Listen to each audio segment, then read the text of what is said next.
Many thanks for staying with us. Let's begin the bulletin from here. And the Ministry of Health is warning of a possible outbreak of diseases and displacement of reptiles and other harmful animals into communities due to recent floods which have led to at least 12 deaths in the Greater Accra Region.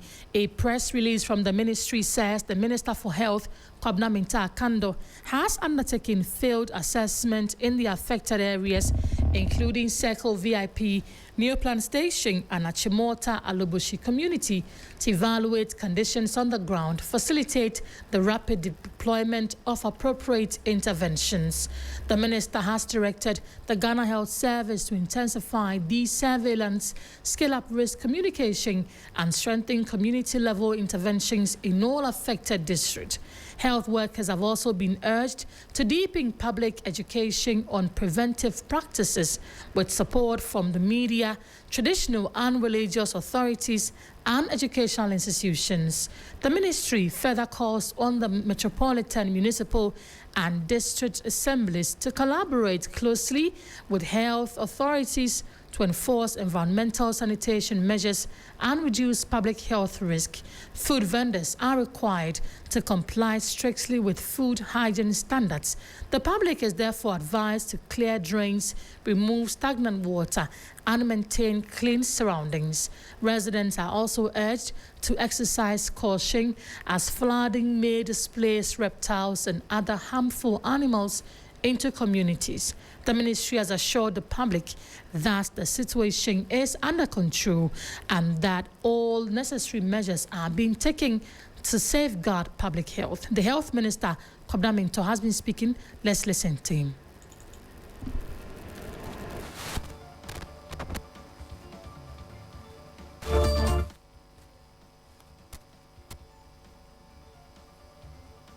We apologize for that. We'll bring you the Health Minister's soundbite in our subsequent bulletins. But let's just stay on the line and speak to the Pharmaceutical Society of Ghana. They have echoed the ministry's concerns, warning that the floods could trigger a rise in waterborne other communicable diseases if urgent preventive measures are not taken. Joining us now is the Executive Secretary of the Society, Reverend Dr. Dennis Sena Awiti. Reverend, thank you for your time this afternoon. The Ministry of Health has warned of possible disease outbreaks following the floods. From a public health perspective, which diseases pose the greatest threat at this time and why? Thank you very much. So, a good afternoon to your listeners. And so, as we all know, there are sanitation issues when floods happen. And if you look at sewage systems, if you look at the way we handle even our refuse, Ghana is not too good when it comes to open defecation. And so these are potential ways and avenues through which the floods get contaminated. And as floods move all over, you realize that they are going into places that either they are not supposed to go. And so you have a mix of contamination everywhere. And so, for instance, organisms like E. coli, organisms like Vibrio cholera, organisms like Salmonella typhi, these are disease-causing pathogens that will be released into the water bodies, which go everywhere, even going into underground tanks, going into safe drinking water, because sometimes pipes get burst, and this water, the flood waters with the contamination seep through. And so you have incidents of gastrointestinal diseases, which E. coli is responsible for. You have typhoid fever, which is Salmonella typhi is responsible for. Right. You have so infectious diseases that can affect digestive system and the entire system through the oral route. Right, Reverend. So when these things happen, you see that people often resort to self-medication. What advice would you give the public on the safe use of medicines, particularly for diarrhea, skin infections, for cholera and typhoid and suspected malaria, just as you've mentioned? I think before we come to the medicines and what they need to do, it's important that people observe good prevention of infection practices. So we make sure we drink only safe water. People should not drink flood waters, even the normal water, if there's a potential to be contaminated. I will tell people, not even if you don't take, if your tap system, it's not, I will not advise even people to drink from the ordinary tap. People should make sure that even if you have to drink tap water, make sure it is boiled, cooled, and kept for a day. I mean, every day you try to boil them, boil water, and then keep them, cool them, and use them, as the case may be.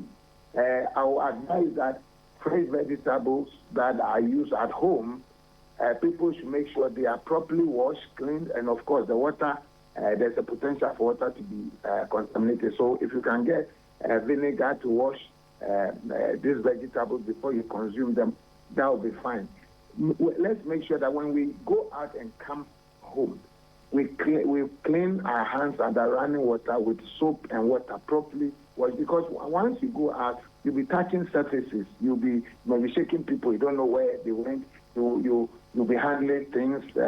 So when you come home, in order for you not to be a hazard to the home, make sure you wash and clean your hands properly. And when we come to the issue of health, especially those that are on medication. So, for instance, people are on medications for acute conditions. Yes. For malaria, for maybe an infection that you've been given prescribed antibiotics for 7 days or 5 or 2 weeks. And for one reason or the other, then you've lost the medicine because of the flood, or you can't find it. We don't want you to go back to where the flood is for situations that you cannot handle. So for those people who advise that if they go to the nearest pharmacy, ask for the pharmacist, explain issues to the pharmacist, who will take you through the protocol of knowing which medicine you are on. If the prescription is available, that would be a very good a good way to get back the medicine. Yes. Yes. And also, you see, this is why we are telling people that people should have pharmacies that they call their own. Pharmacies that your pharmacist. So, assuming you pick that prescription from the pharmacist, what it means is that that's your record of medicines that you are on. And so when you go back, they know what you're coming for. Yes, they know what you are on and how many during the interview where you got into, and then they can continue for the acute condition. Right. And then for the chronic conditions, people who are hypertensive, people who are diabetic, people who are asthmatic are on medicine that they need to use every day. And also, so if you have your pharmacist, he will know that you are asthmatic, you are hypertensive, and then they'll know which medicines you are on. But be it as it may, is the case that you do not have your pharmacist close by, or where you took the medicines far, go to the nearest pharmacy, explain to them your asthmatic status. We advise that people should know what medicine they are on, and so it helps so that the pharmacist can be able to assist you. Right, Reverend.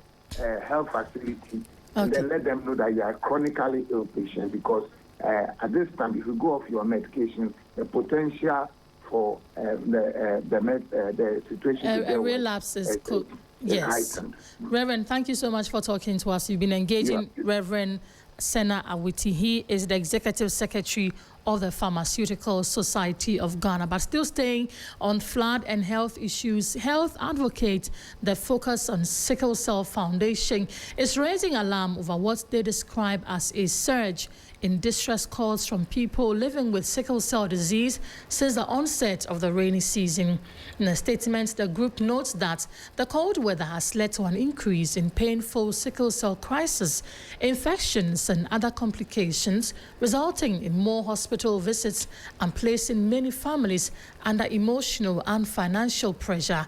The foundation is calling for urgent action to improve access to care and support for patients. Joining us now is Amos Ando of the Focus on Sickle Cell Foundation. Mr. Ando, thank you for your time this afternoon. You have raised concerns about an increase in sickle cell crisis during this period. What is driving the trend and how serious is the situation? Thank you very much for your attention on this very press release. And good afternoon to all your listeners. I would like to start by creating awareness about sickle cell disease. So sickle cell disease is a genetic blood disorder that affects the shape and functions of the red blood cells. These abnormal cells can block the blood flow, causing severe pain, crisis, and other serious health complications. And as at now in Ghana, available records indicate that about 18,000 babies are born with sickle cell disease every year. So this tells us that we need continuous education, early genotype testing, and strong support for people living with the condition, which is sickle cell. Sickle cell warriors go through many challenges in their daily life. And one major trigger of crisis is in change in weather conditions. So during this period in July, heavy rain, sudden changes in temperature, many warriors experience increased pain, body weakness, and severe crisis. One of the key crises that people living in sickle cell do get is the vaso-occlusive crisis. Right. That sometimes we bring it down to call it rheumatism because of the weather changes. Currently, many warriors and their caregivers have been reaching out because they are facing serious challenges due to the weather. Personally, I'm also experiencing the same. I'm a person living in sickle cell genotype SC. And this shows how real the situation in many people living with sickle cell disease across the country. Now, because of the weather, how things are going, the temperature and everything, especially the rheumatism has set in people living in sickle cell. So a lot of them are facing crisis. So we want to educate warriors and their caregivers to take extra precautions during this period. Staying hydrated is very much important. Keeping the body warm, avoiding unnecessary exposure to extreme weather. Right. Taking medication as prescribed by the doctor, eating well and resting. Okay. So we seek also medical care for people living with sickle cell. That's why we also want to use this opportunity to appeal to the sector. Right. Your press release is calling for urgent action. Specifically, what immediate interventions would you like to see from government and health authorities? Yes. So we want to call on the government through the Ministry of Health, Ghana Health Service, and National Health Insurance Authority to help us strengthen the health support for people living with sickle cell and all health workers to continue supporting sickle cell warriors, especially, as I said, just because the warriors will be facing crisis and all that. Anything that will trigger, they will just have to take them to hospital on admission for doctors and health workers to treat them. The reason why we called on the National Health Insurance Authority is that some of the sickle cell medications has been placed on the NHIA benefit package, which is the NHIS. And then of which this medication we use to help to manage the complications, including the hydroxyurea, folic acid, peptidine, tramadol, and all these medications. So we urge that the moment the patient rush to the hospital, all we need is to have all these medications available. Right. So that it won't be in a situation whereby people living in sickle cell within this situation that we are found ourselves in. They'll get to the health facility and then there are no medications and there's a back and forth. Yes. All right. So Mr. if Ando, it happens like that, it will really cost us a lot. And thank you so much for talking to us. We have been engaging. Yes, thank you so much, Mr. Ando, for talking to us. We have been engaging. He is the founder or the executive of the Sickle Cell Society, and he is Amos Ando, Focus on Sickle Cell Foundation. This is the Midday News on 3FM 92.7. Let us take you to Lavender Hill in Accra, where the body of a person has just been recovered from the Korle Lagoon. The disease is believed to be a victim of Monday's flooding in the capital. According to reports, the body had been in the lagoon for the past 3 days and was discovered by fishermen searching for items washed into the water by the flood. Residents fear there could be more victims as families continue searching for relatives reported missing in and around the Lavender Hill area following Monday's devastating floods. Let's bring in Stanley Nibleu, our man who has been to Lavender Hill and back. Stanley, tell us more about this body that has just been discovered. Yeah, so Grace, you are very much aware about the magnitude of flood that Accra experienced on Monday. That actually flooded larger part of the capital. And so we also understand that this very flood actually devastated a lot of properties and then claimed lives as well. And in terms of the fatality, yesterday we were made to understand that the Interior Minister presented to Parliament that some 12 lives were lost or claimed by the flood. But just this morning, when we went to the Odona, the Korle Lagoon area, that is the tributary area where the Korle joins the sea or enters the sea, another body that was washed by the flood on Monday had actually been discovered by fishermen, just as you indicated earlier. These fishermen were in a canoe, plying the area to just pick metal components and other items that the flood had actually washed into the belly of the Korle Lagoon, and they just chanced on this body. And according to them, is it male or female? Male. A man. Yeah, and then he'll be around 45, like a middle-aged person we're talking about. And they actually discovered the body yesterday, but they didn't tell anybody. But when we got there, they told us, and then I had to let my cameraman follow them to where the body is, to have a shot of the body. And so we just did that, and we can now confirm that one person had been there, and that this person had been there since Monday. And so the body has swelled because it has been exposed to a lot of moisture. And so the body has, it's about time authorities, the police or the Ghana National Fire Service go there to evacuate the body. And before the evacuation of the body, according to the fishermen, a ritual must be performed because when you look at the circumstances under which this person claimed his life or his life got lost, and then secondly, the Korle Lagoon itself is a lesser god. And so we must pacify the river or the lagoon before the body can be taken away for burial or something. Right. So, Stanley, you also tell us that you also saw some family members there who have come to look for their missing people. Talk to us about that. Great. So while we were there doing our filming, this family of about 5 or 6 came around on a motorbike.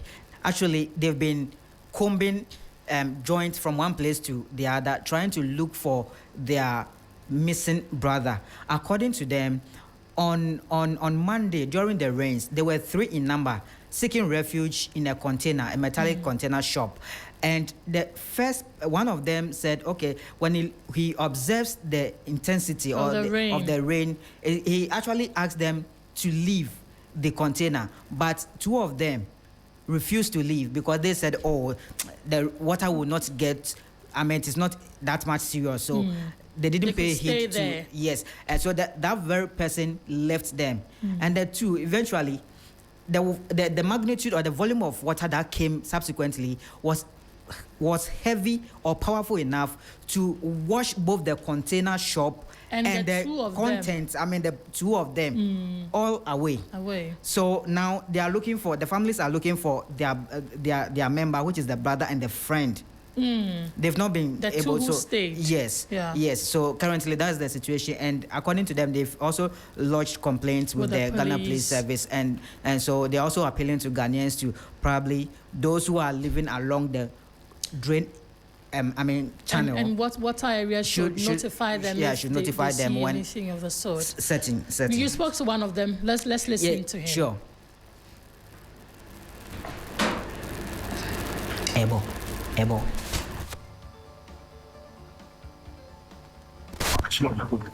Very nice. and I share the side. And almost in the more prepare, don't be clear, full be clear. Nothing about she said, very good, not in the world. Na mobile na dia na mo. Yabana young, but young said, two brothers in the back there or inside one. And on got short from let's see from back. That's what I say. And our brother back for it. So what's on the buy now? We're holding the head, your brother. Okay. But also o brother na omo ye 3. Time so na to no mo ye 3. And a papu pie and eja menu. Or say almost sorry, and almost so no there, Saturday and then pay the end to me back. It's almost and a papu sorry pie there and the sooner more container. Not so for This only find container ni nyina. If it's so because of a container or Okay. Yo. And she say most ma catch police for. Police watching the one I watch your first side. Police escorts me. They check the side. Yeah, report it to us. Yes, right that is for so we are if no be there. Now yeah, But mo kai last time mo hu no na atade be na ehye no. Where's no more container no na ne brothers na we are watching the data for musi atade no was atade salabia and I green. That's why in the unit. Okay. Okay. TikTok and I said in size. Okay. Right, so Stanley, that was your interaction with one of the family members who have come who are combing town to look for the missing people. Apart from these, talk to us about how the area looks like. We also know that a lot of refuse have been washed ashore. Talk to us about that.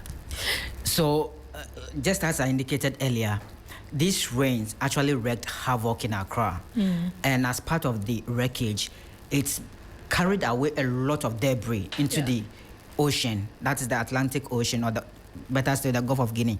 And so when we got to the Lavender Hill this morning, a group of fishermen were also in the sea using the canoe trying to remove the debris, because you know before the Monday rains came, already fishermen were catching plastic fish. Yes. And so when they leave this number or this huge refuse that had been dumped into the ocean by the flood, if they leave it unattended to, which means that their plight are going to worsen. Their predicaments are going to be worse. So what they actually do is that they were in the water collecting all this debris so that subsequently they can do something with it. Right. But then the situation is also dire at Laboma area, because that place too is another entry point where runoff water move straight into from inland into the sea. Yeah. And so that place too, people who have actually erected or established shops around that enclave are also really under also this going impact. Through it. Yeah. Right, Stanley, thank you so much for talking to us. Stanley Niblewu, my colleague, who is coming town, bringing us aftermath of the floods. This is the Midday News on 3FM 92.7. We have more after this break, especially updates on that senior high school teacher at Bole who is allegedly involved with some sexual actions with the students. We'll bring you more after this break. Don't go away.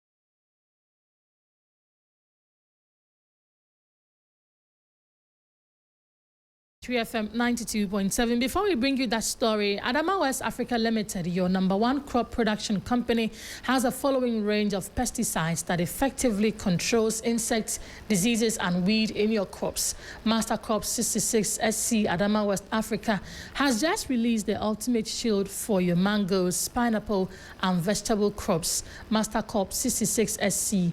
This is not just another product, it is a game-changing next-generation liquid fungicide and bactericide manufactured with advanced technology.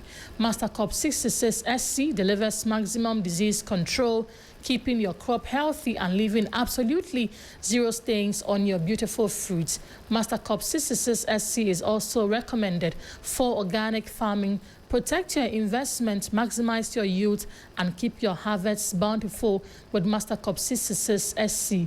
Trivor Aceta Star and EMA Star for insect control in cocoa. Trivor beds. Apply either Trivor Aceta Star or EMA Star on your cocoa for maximum protection against major destructive insects such as akate, ate, and cocoa tuntum. With Trivor Aceta Star and EMA Star, your cocoa farm is fully secured.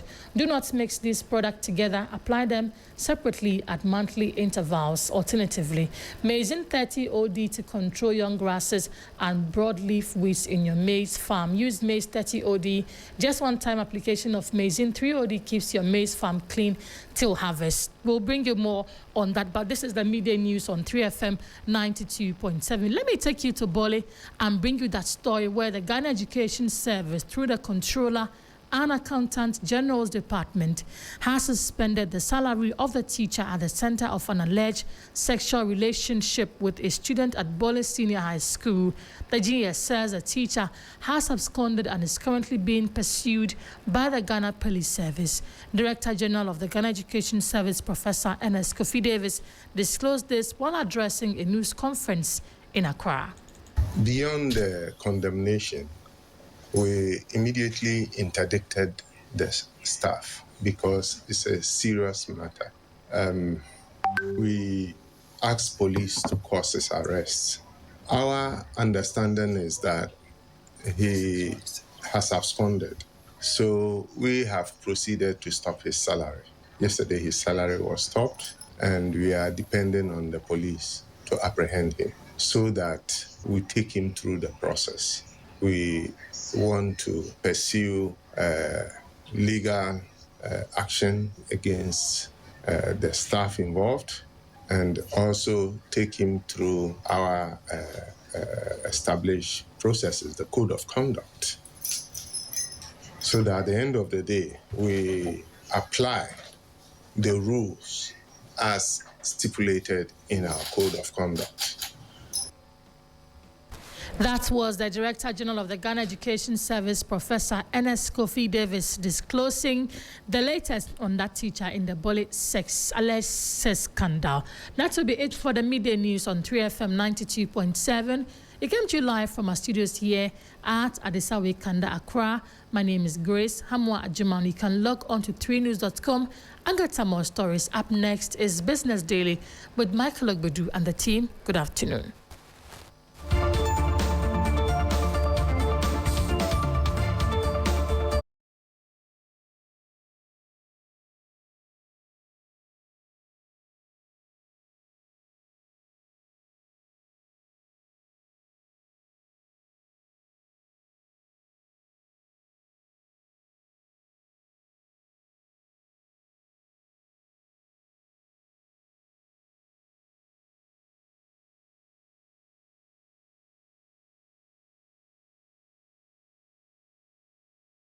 .7 coming up.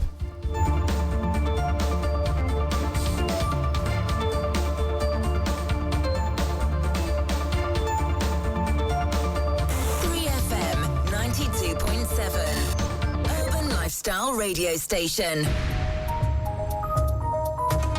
Now, Ghana's inflation rate rises to 5.3% in June as higher non-food inflation pushes up cost of living despite inflation remaining well below last year's levels. Also, some oil marketing companies begin reducing fuel prices at the pumps as GOL slashes petrol and diesel prices, with more OMCs expected to follow in line with falling market prices. And later, Ghana Ports and Harbours Authority waives rent charges to clear port congestion and aid importers. I am Michael Obodo. Details of these and many other stories lined up for you. Do stay tuned.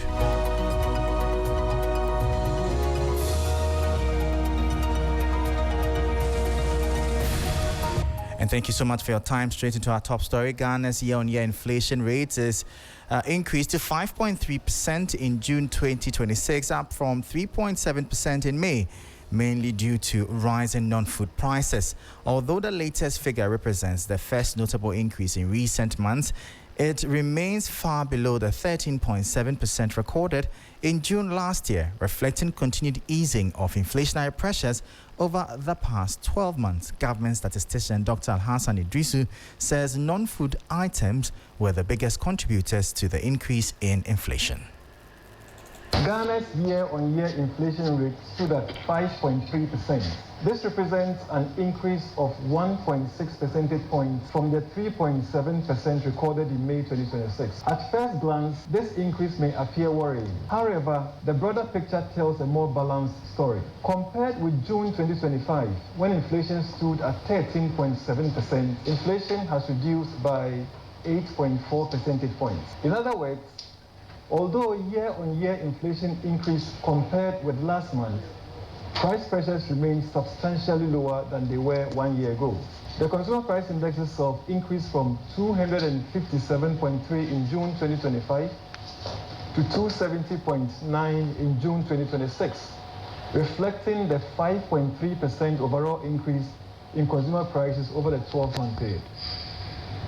Now, let us consider the month-on-month inflation rates. Between May and June 2026, prices increased by 0.2%, compared with 1.1% between April and May. This tells us that while annual inflation increased, the increase in prices during June 2026 itself was relatively modest. So that was government statistician Dr. Alhassan Idrisu announcing a rise in inflation to 5.3% in June. Meanwhile, the government statistician has revealed a sharply mixed price picture, with some household items recording steep increases, while some food staples and vegetables saw significant decline.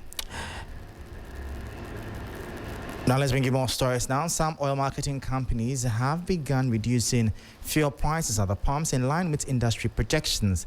Market leader GOIL has reduced petrol prices from 13.87 cedis to 12.79 cedis per litre. Diesel has also been reduced from 15.95 to 15.35 Ghana cedis per litre. Another major player, Star Oil, has cut prices at the pumps. The company said petrol is selling at 12 cedis, 79 pesos, with diesel selling even lower than posted by GOIL. Several other OMCs have also indicated they will move quickly to reduce prices.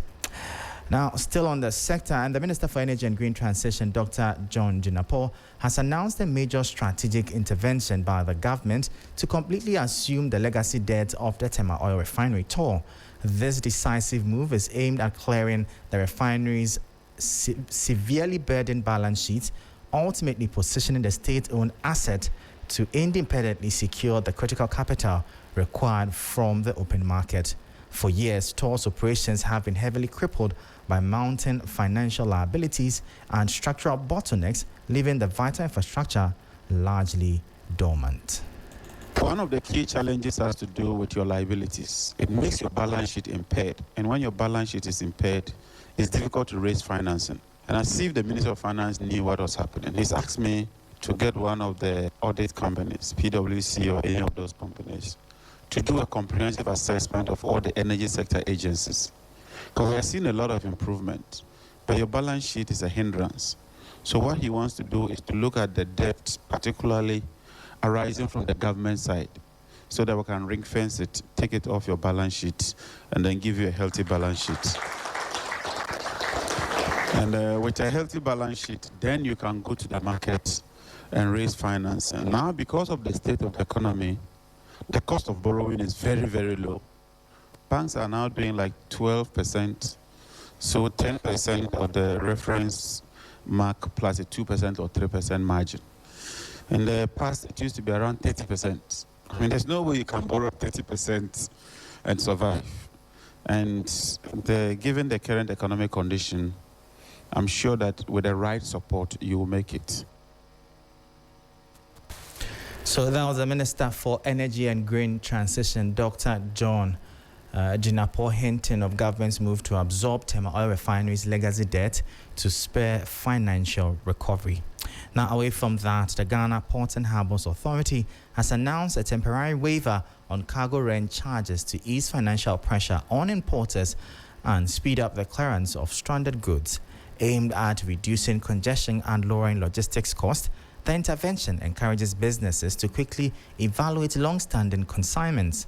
Port officials hope the move will free up critical terminal space, improving overall efficiency and strengthen Ghana's position as a preferred trade hub in West Africa. This relief comes as a welcome buffer for local businesses grappling with supply chain delays and tight cash flows. Moving forward, industry experts emphasize that the long-term success of the initiative would depend largely on how fast clearing agents respond and whether broader digital reforms are sustained.